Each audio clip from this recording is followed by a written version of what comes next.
des exemples de portes classiques qui sont mal négociés. C'est des joueurs qui se font des scénarios, par exemple, avant les matchs, qui s'imaginent que le match il va être facile, ou que le match il va être difficile parce que tu comprends, c'est la meilleure défense et ta.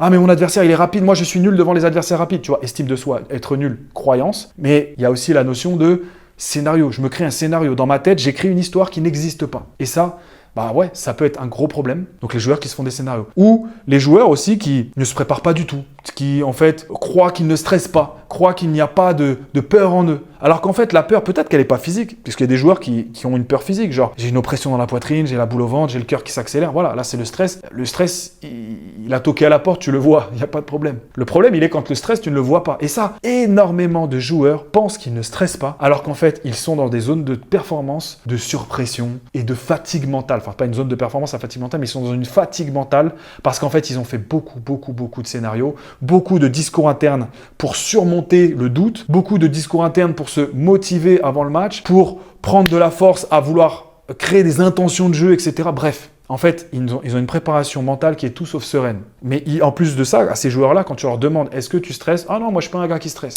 Et après, quand tu passes des tests de psychologie avec eux, parce que je fais passer des tests de psychologie à tous mes joueurs, tu vois qu'en fait, ils stressent.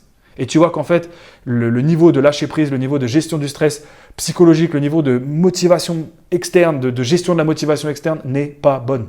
Si tu veux d'autres conseils de ce type, abonne-toi et clique sur le lien dans ma bio.